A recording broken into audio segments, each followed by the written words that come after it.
Hi, I'm Sandy and this is Lyra. We're at Vintage Pilates and we're going to go over spine shapes today. So every time you do a workout in Pilates, Joe was brilliant. He understood that to have a healthy body, you needed to be able to move your spine round, tall, sidewards, twisting, and with an upper back arch. So when you are learning Pilates, be sure that you're going through all those shapes in your mat and your reformer. We're going to take one exercise series today that demonstrates all of those spine shapes, and it's the short box. So Lyra is going to help me out.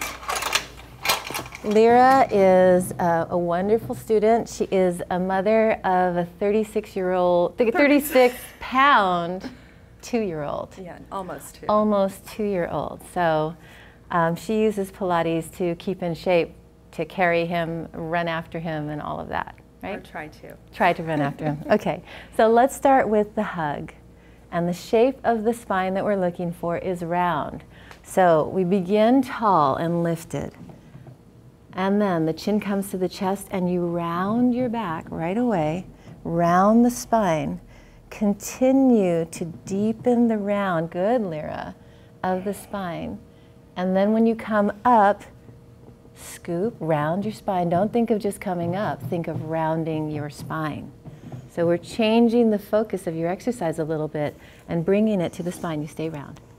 Once you round, you stay round, and then you round back again. Keep rounding the low back, Lyra. Yes, very nice.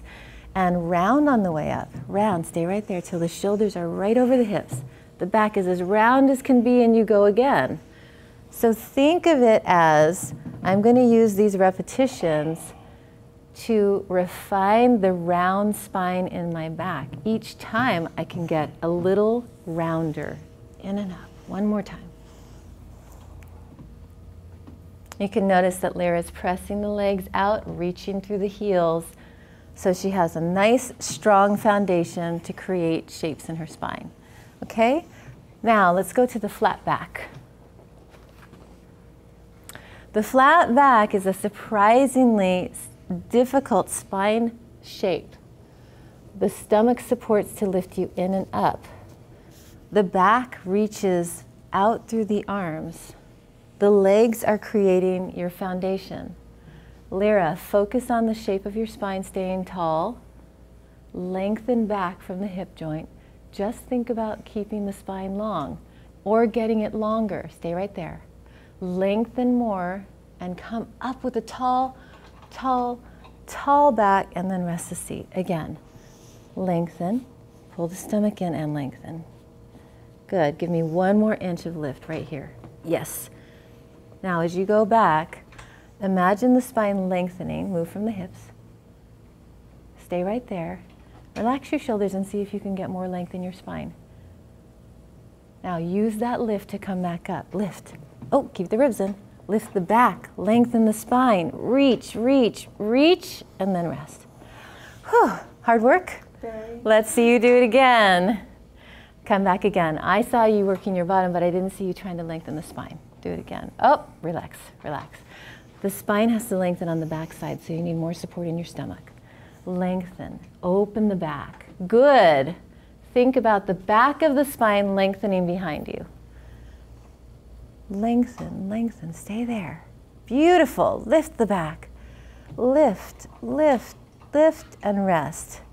Nice. Okay, rest your arms for a moment. The side stretch, the side bend is difficult, but it all comes from the same base of a tall spine first. And then you're going to lengthen into the side bend. So let's see the tall spine as you set up. And then rest. Lyra, soften your knees a little bit so that when you go into the tall back, the back isn't locked up. Soften the knees a little. Lift your back from your center. Good, much better. Now, as you go to the side, lengthen over to your right as you reach through the legs. So you're creating a two-way stretch that starts in the middle of the body and reaches in a side bend. And then come back up to center and let's have a little rest for you. Lift up, reach through your side bend. It goes from here out the fingers, from here down through the heel. Reach and come back to the middle. Again, lift. Bend up and over to the side. Reach, reach, reach, and come back home. Lift, up and over, reaching down through the right heel. Better, and back to the center. Now that you've got an idea, we're just going to do it. There's another way that you can do it rhythm-wise. Okay. Reach, reach. So you don't actually rest between. So let's see you do a couple of those. Lift. Exhale, stretch over.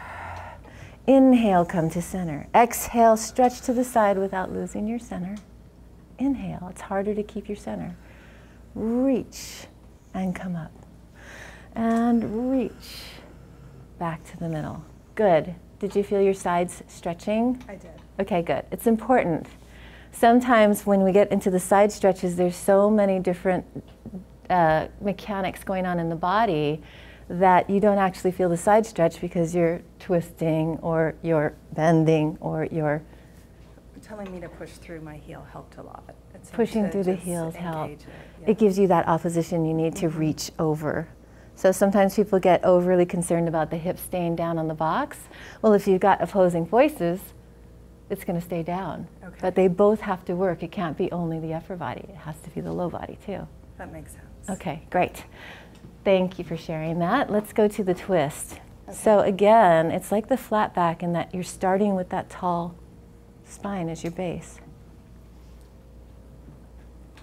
Getting better and better at finding that right away. Now, exhale as you twist from the waist, from the waist, from the waist, and back to the middle. Inhale, lift. Exhale, twist from the waist, from the waist, from the waist. That shoulder's pushing. And then come back to the middle. So I whispered to Lyra, she's got a shoulder and we have a relationship. So I whispered to it. Her shoulder was pulling her around into the twist rather than staying in its place so that the torso itself could do the twist without any pushing or pulling of the shoulders. So let's see you do that again. Think about the spine itself lengthening. Think about the spine itself twisting all the way up from here to there, all the way. Good. Now untwist it, growing tall, and let's take a little rest in the middle. Again, lengthen the spine. Lengthen more as you rotate the spine. Don't push with the shoulders. Lift the spine and twist it, and then lift it to come back home. Rest in the middle. One more time. Lift. Twist. Keep lengthening right through your middle. That's the tough spot on you. And one more time. Lift. Rotate the spine. Come back to the middle and rest. Okay, once you've got the twist nice and strong, then you can test yourself by reaching back. Okay. So let's see a twist with a reach. Come back down. Let me see you getting everything working from the minute the arms go up. Lengthen the back. Good. Now, a twist from the waist, just as you did. Good. And like side bends, reach this that way as you reach the torso that way. Come back up, scoop, and around. Lift, twist the spine wherever it goes, nice and long, and wherever you land, that's your diagonal. Don't twist beyond that. Stay in the twist. Lengthen and come back up. That will keep you connected to your center. Good. Now, the twist stays in the spine, and you lengthen both sides, out, out, out, out there. Good. And then come back up. Lift, twist, follow your twist, lengthen the right side too. Yes. And come back up. Good. One more set, Lyra. And reach, breathe. Confidently stretch your body. That's right. And for you, just think about the orientation of the spine as you work. It's twisted. It's long and twisted. Now it's going to come up and untwist and rest. Great. Yes. What happens when you think about the spine itself twisting? What changes for you? Well, it takes my mind out of, is my hip right? What's my foot doing? What are my shoulders doing? And Great. yeah, Gets you out of your head completely. and lets your body work together. Wonderful. Let's see you do the tree. Okay, so the tree is a combination of rounding back, but it's going to take us into our arch, and that's what I want to see. So, stomach in, extend the leg once, walk your hands up to your ankle. Now in this position, it's flat back, so show me that. Also with the stomach pulled in. Good. And in one motion, bring your chin to your chest, round your back. Do that again. Come up from tall, and in one motion, chin to chest, round your spine. Yes, now show me the tall spine again. I'm just practicing this because I'm showing you how you go from shape to shape. Tall, now go to round. Yes. Take that round and lower yourself back towards the ground. Now this is still reaching like it did in the side stretches. Walk down. When you get to the base, open just the upper back, keeping the stomach in, and let the head fall back. Open the shoulders. Chin to chest. Aha, this is hard for you.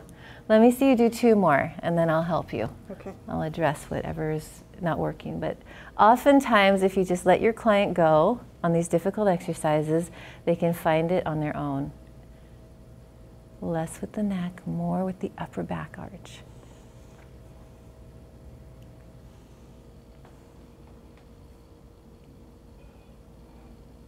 Open the chest, and then chin to chest. Good. And then sit up nice and tall. Let's see the other side. I thought you did well. I like the last one. I liked the last one too. What do you think was different? I was focusing more on the length of the spine. Good. And felt a little freedom rather than... So important. Why should I teach? You're here learning everything and telling us what to do. One moment. So let's touch on that so you don't have to hold that position too long. So really the arched position is a long spine with the upper back curving. So we're taking a shape like this and we're keeping this part long, right? That's your low body. And we're just arching the upper back. Okay, so it's not the whole thing doing that. Okay. We're working on just the upper back arch. There are some exercises like the high bridge that'll be a full back arch, but for now we're working on the upper back arch, which is the swan, which is your single and double leg kicks on the mat. Right. Okay? Okay. So it makes sense that if you elongate to open up into the arch, that's going to feel better on your back. Mm-hmm. Great. Then the other thing for you, just the only other thing, is try not to move from the head. So if you were going to be doing the swan and you did that to come back, you'd create tension in the neck and shoulders, and you'd break the line of that length through the spine. Okay. So when you go back as you're lowering down, you're going through round and changing position in the spine, and the head follows. Again, it's not leading. Oh, it wants to. Mm-hmm. Okay. Okay, so let's have your hands under here. Tall and supported. Extend the leg out once, walk your hands up. In one motion, round your back, scoop. And then back behind you. Walk down the leg. This is the round part, so oh, I'm sorry, you were going to do an arch, I'm sorry. Go down and lengthen out to go into the arch without letting the head lead. And then chin to chest. Scoop, round, up. And again, go down just to here. Now, change into your arch. Stomach stays in, open the chest, let your head go back. Open the chest, open the chest, open the chest, open the chest. And then chin to chest, come back up, and you do the last one on your own. I feel like I overmanaged you on that one, so now you know what I was going for. You put it into your workout. Open the chest, take a nice arch, open the shoulders, and then chin to chest, scoop. And come back up nice and tall. How was that? That felt better. I don't know if my head's following or leading. So, that's okay. fine. But I can see that you're starting to get the movement of opening the chest more, which is the difficult one for you after carrying 36 pounds of love. So thank you very much. All of you, take this work on the short box, practice all the shapes until you feel very comfortable that you're really focusing on the way the spine moves, and that will improve your workout so much. Have fun.